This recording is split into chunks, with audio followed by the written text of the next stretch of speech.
தமிழ்நாட்டு தமிழர்கள் முதல் உலகத் தமிழர்கள் வரை அனைவருக்கும் அன்பு வணக்கம். அன்பிற்குரிய தமிழர்களே, இன்றைக்கு நம்முடைய எரிதனல் வாயிலாக சில செய்திகளை தமிழ்நாட்டு தமிழர்களுக்கும் உலகெங்கும் பறந்து வாழும் தாய் தமிழ் உறவுகளுக்கும் அறிய தர விரும்புகிறேன். கடந்த 24/5/2026 அன்று நம்முடைய தமிழர் தந்தை சீபா ஆதித்தனாரின் நினைவு நாள். உடல் மண்ணுக்கு உயிர் தமிழுக்கு என்கின்ற அந்த உன்னத முழக்கத்தை தமிழ் கூறும் நல்லுலகத்திற்கு தந்த பெருமகனார் தமிழர் தந்தை சீபா ஆதித்தனார்.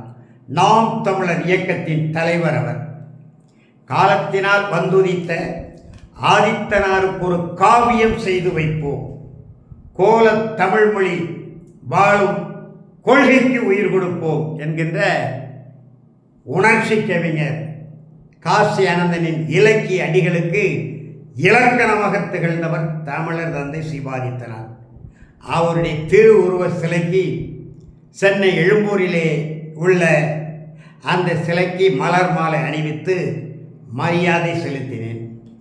பிறகு நம்முடைய தமிழ் மொழி இனம் நிலம் என்ற அடிப்படையில் அதே போல இன்றைக்கு புதிதாக அல்ல, நீண்ட நெடிய காலமாக ஆனால் முற்றுப்புள்ளி வைக்க முடியாத திராவிட ஆட்சியாளர்களால், அது திராவிட முன்னேற்றக் கழகமாக இருக்கலாம், அனைத்து இந்திய அண்ணா திராவிட முன்னேற்றக் கழகமாக இருக்கலாம், 1967 தொடங்கிய சிக்கல், நம்முடைய நெற்களஞ்சியத்திற்கான காவிரி நீர் உரிமை சிக்கல், இந்த 59 ஆண்டுகால திராவிட இயக்க ஆட்சிகளால் தீர்க்க முடியாத சிக்கல் இன்றைக்கு மீண்டும் கர்நாடக துணை முதலமைச்சர் சிவக்குமார் அவர்களுடைய அறிவிப்பால் விஸ்வரூபம் எடுத்திருக்கிறது.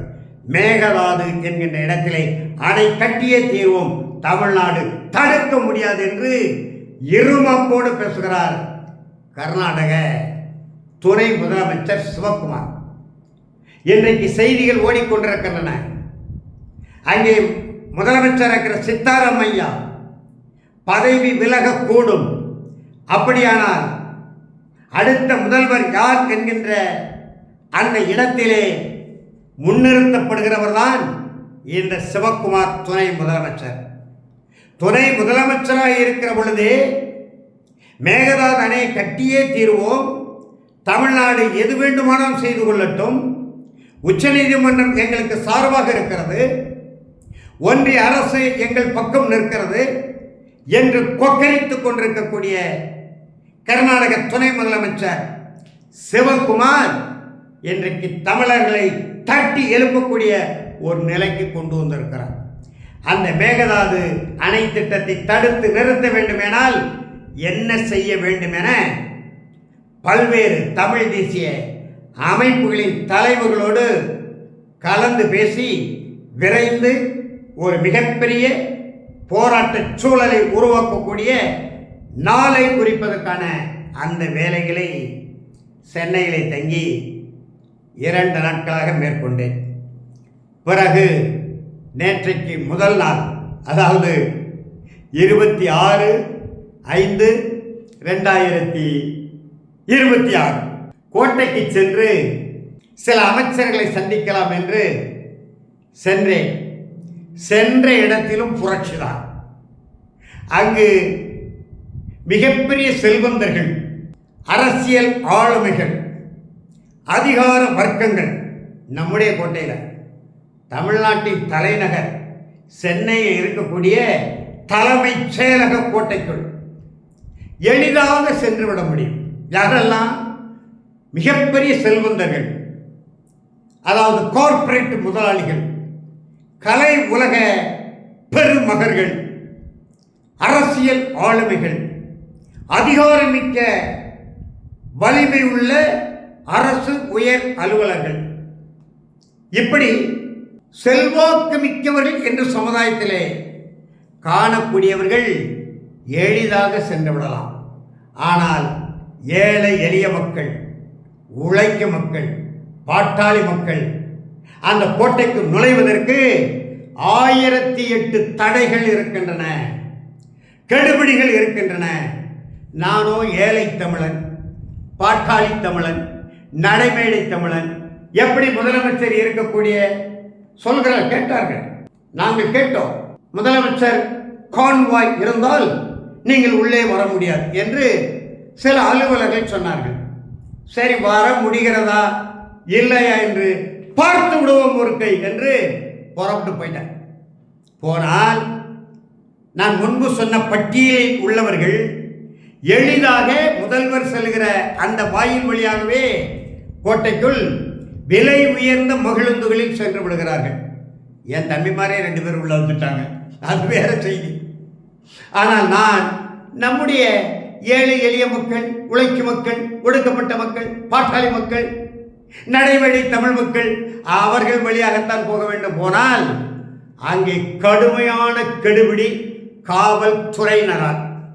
எந்த நாட்டு மக்கள் வரிப்பணத்தில் அங்கே காவல் பணியாற்றுகிறார்களோ அந்த காவலர்கள் மிகப்பெரிய அதிகாரம் படைத்தவர்கள் போல அந்த அப்பாவி மக்களிடம் நடந்து கொள்கிறார்கள். இந்த நிலையில்தான் நம்முடைய மேற்கு மண்டலத்தை சார்ந்த பெரியவர் நாராயணசாமி நாயுடு பெயரிலான உழவர் அமைப்பு தோழர்கள் ஒரு 7-8 பேர், நம்முடைய மதிப்பிற்குரிய அந்த சங்கத்தின் தலைவர் அண்ணாச்சி வேலுச்சாமி தலைமையிலே அவர்களும் அந்த வழியாக, எந்த வழியாக, ஏழை எளிய மக்கள், உழைக்கும் மக்கள், ஒடுக்கப்பட்ட மக்கள், பாட்டாளி தமிழர்கள் செல்லக்கூடிய வழியாக செல்வதற்கு முயற்சி செய்தால் கடுமையான கெடுபிடியாகிவிட்டது. பிறகு என்ன நடக்கும்? நம்முடைய நடிகர் விஜய் அவர்கள் தமிழ்நாட்டின் முதலமைச்சராகிவிட்டால் கோட்டைக்குள் ஏழை எளிய மக்கள், உழைக்கும் மக்கள், ஒடுக்கப்பட்ட மக்கள் நாங்கள் செல்லக்கூடாது என்று புதிய விதிமுறையா? மறியல் சாலை என்று சாலை மறியல் ஆகிவிட்டது. சாலை மறிச்சாச்சு. எங்களுக்கு இசைவு இல்லை என்றால் இந்த கோட்டைக்குள் போகிறதுக்கு எவரும் இந்த கோட்டைக்கு முன்னால் போக முடியாது என்று விழுந்து சாலையை மறிச்சாச்சு. புரட்சி தான் இல்லை, வேற வழி இல்லை. பிறகு நான் பார்த்தேன், நான் அவர்களோடு சேர்ந்து நானும் சாலை மறியலில் ஈடுபட்ட பிறகு உயர் காவல்துறை அதிகாரிகள், மாவட்ட காவல் கண்காணிப்பாளர் என்று சொல்லுவோம் அல்லவா, அந்த தகுதி படைத்த ஒரு அலுவலர் பேச்சுவார்த்தைக்கு வந்தால் அவரும் அதிகாரத்துறையை காட்டுகிறாரே தவிர இங்கே சாலையை மறிக்கின்ற மக்கள் யார், என்ன நோக்கம், எதற்காக ஒரு கோட்டைக்குள் வர விரும்புகிறார்கள் அல்லது எண்ணுகிறார்கள் என்ற சிந்தனை கிடையாது.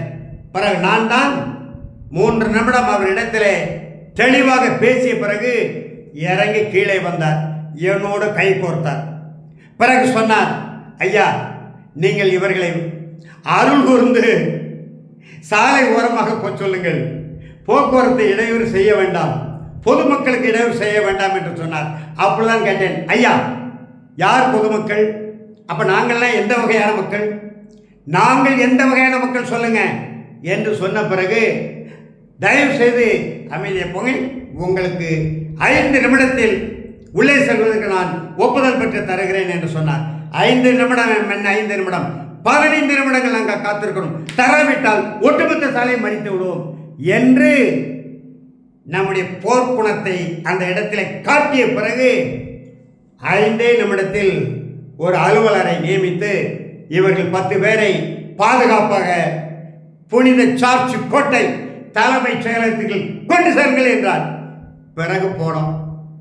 அங்கு போய் எந்தெந்த அமைச்சர்கள் எங்கெல்லாம் இருக்கிறார்கள், எந்தெந்த அறைகளில் இருக்கிறார்கள் என்று ஒரு ஆய்வை மேற்கொண்டோம். ஆய்வை மேற்கொண்டு விட்டு பார்த்தால் அங்கே சமூக நீதித்துறை அமைச்சர், விடுதலை சிறுத்தைகள் கட்சியின் துணை பொதுச் செயலாளர், நம்முடைய அன்பிற்கும் மதிப்பிற்கும் உரிய தம்பி வன்னியரசு அவர்கள், அவர் அலுவலகமே காணல. வரிசையாக நம்முடைய மாண்புமிகு முதலமைச்சர் அலுவலகத்தை ஒட்டி அவருக்கு அடுத்து புஷி ஆனந்தன் அலுவலகம், அதற்கு அருகிலே ஆதவ் அர்ஜுனா அலுவலகம், இப்படி வரிசையா இருக்கு. வன்னியரசு அலுவலகத்தை காணவே இல்லை.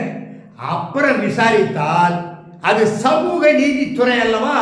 அந்த சமூக நீதி கோட்பாட்டின் அடிப்படையிலே அவருக்கு தனியாக எங்கே நாமக்கல் கவிஞர் மாளிகையில் முதல் மாடியில் அவருக்கு தனியாக நாங்கள் ஒதுக்கி விட்டோம். சமூக நீதி அடிப்படை. அங்கே போய் பார்த்தா தம்பி இல்லை. அவர் ஏதோ அலுவலர்களோடு கலந்து ஆலோசனை செய்துவிட்டு 2 மணிக்கு அமைச்சர் வருகிறார், வன்னியரசு வருகிறார் என்று சொன்னார்கள்.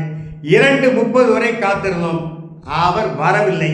பிறகு கேட்டால் உடனடியாக அவசரமாக அவர் மதுரைக்கு சென்று விட்டார், வானூர்தி ஏறி பறந்து விட்டார். நாங்கள் சரி என்று வந்த பிறகு அப்புறம் நாம் எப்போதுமே நம்முடைய ஒரே கருவி அன்னை தமிழ் மொழிதான்.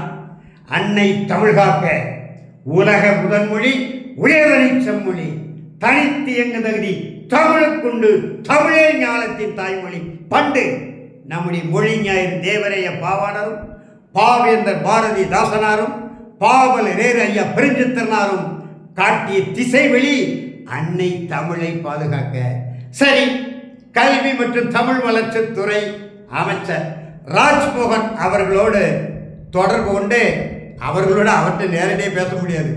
அவருடைய உதவியாளர் நம்முடைய அன்பிற்குரிய எனக்கு நன்கு அறிமுகமான ஊடகத்துறையில் பணியாற்றிய தம்பி அஜயோடு தொடர்பு கொண்டு பேசினால் அமைச்சரிடத்தில் கேட்டுவிட்டு உடனடியாக அண்ணனை உள்ளே வர சொல்லுங்கள் என்று நாங்கள் அவருடைய அலுவலக வாயிலுக்கு போகிறதுக்கு முன்பே அண்ணன் வீரரசு வந்திருக்கிறாரா 2-3 முறை உள்ளிருந்து வந்து கேட்டதாக வெளியே இருந்தவர் சொன்னார்கள்.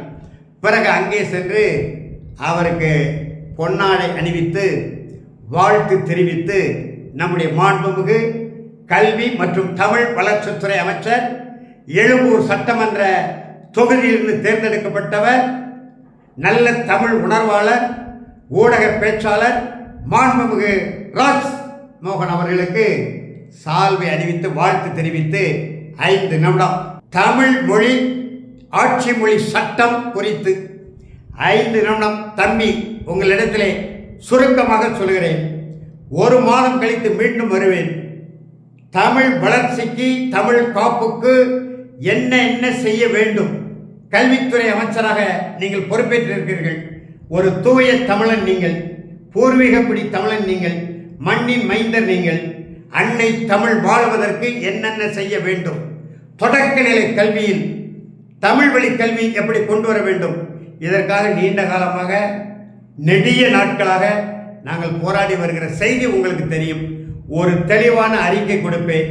நீங்கள் அந்த அறிக்கையை படித்துவிட்டு உரிய நடவடிக்கை எடுக்க வேண்டும், செயலில் காட்ட வேண்டும். நன்றி, வணக்கம் என்று சொல்லிவிட்டு வெளியே வந்துவிட்டு அங்கே நெருங்கிய அதே நேரத்தில் நீண்ட காலம் காண முடியாத பல தோழர்களை நண்பர்களை அங்கே பார்த்தேன். குறிப்பாக திருச்சி பகுதியைச் சேர்ந்த நம்முடைய விவசாயிகளின் உரிமைகளுக்காக இடைவிடாது போராடி கொண்டிருக்கக்கூடிய நம்முடைய ஐயா நல்லசாமி அவர்களை பார்த்தேன். அதே போல நம்முடைய அன்பு நண்பர், மிக நெருங்கிய தொடர்பிலே ஒரு காலத்தில் இருந்த தமிழக மக்கள் ஜனநாயக கட்சி தலைவர் ஷெரீப் அவர்களை பார்த்தேன். ஒரு காலத்திலே நாம் தமிழர் கட்சியின் மானத்தமிழ் மறவர்களாக திகழ்ந்தவர்கள் தம்பி ஜெகதீச பாண்டியன் இருக்கிறார். அப்புறம் பார்த்தால் தம்பி வெற்றி குமரன் கோட்டையிலே நிற்கிறார். தம்பி வெற்றி உடனே ஆற தழுவி கொண்டார், அன்பு காட்டினார். என்ன தம்பின, நான் இன்று முதல் தமிழக வெற்றி கழகத்தில் இணைந்து விட்டேன் அண்ணா, நீங்களும் வருகிறீர்களா என்று நக்கலா ஒரு கேள்வி கேட்டார். அப்புறம் ஜெகதீச பாண்டியன், எடுங்கள் படம், எங்கள் ஐயா வீரரசோடு தமிழக வெற்றி கழகத்தில் இணைந்தோம் என்று செய்தியை போடுறார். தம்பி கொஞ்சம் அமைதியா இருங்க, இது கோட்டை, ஊடக நண்பர்கள் சூழ நிற்கிறாங்க, நாளைக்கே பரபரப்பாகிவிடும் என்று இப்படிப்பட்ட செய்திகளை அப்படியே நம்முடைய தம்பிமார்களோடு தோழர்களோடு துணைவர்களோடு அதே போல நீண்ட காலம் காண முடியாத இருந்த ஒரு ஊடகவியல் வல்லுநர் தம்பி ஜெயபாலனை சந்தித்தேன். அவர் எங்க இருக்காருன்னா, நான் இப்பொழுது ஊடகத்துறையில் தான் இருக்கிறேன், ஆனால் மாண்புமிகு அமைச்சர் புஷி ஆனந்தன் அவர்களோடு இருக்கிறேன், வருகிறீர்களோ அவரை சந்திக்க என்று அவர் கூப்பிட்டார். சரி, அதெல்லாம் பிறகு பார்த்துக்கிடுவோம் என்று சொல்லி நலம் விசாரித்து விட்டு இதற்கிடையே ஒரு மகிழ்ச்சியான மங்களகரமான செய்தியும் பகிர்ந்து கொள்ள விரும்புகிறேன். ராமநாதபுரம் மாவட்டத்தை சேர்ந்த கருத்துரிமித்த காதலர் இருவர் சென்னையிலே ஏற்கனவே முறையான மாப்பிள்ளை பெண் தான் இருவரும்.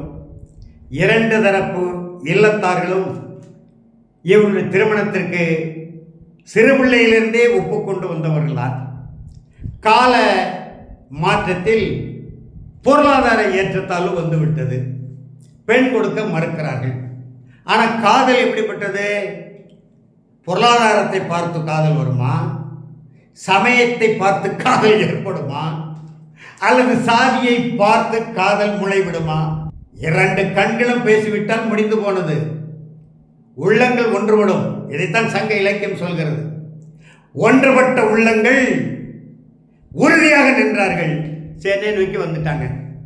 அவர்களுக்கு உரிய இன்னும் சொல்ல வேண்டுமானால் அந்த மணமகனுடைய நெருங்கிய உறவினர்கள் ஏற்பாட்டிலே நான் தற்செயலாக அங்கு வர, ஐயா ஐயா நீங்கள் வாருங்கள், நீங்கள் இந்த திருமணத்திற்கு முன்னிலை வைக்க வேண்டும் என்று அருமையான ஒரு வாய்ப்பு எனக்கு கிடைத்தது.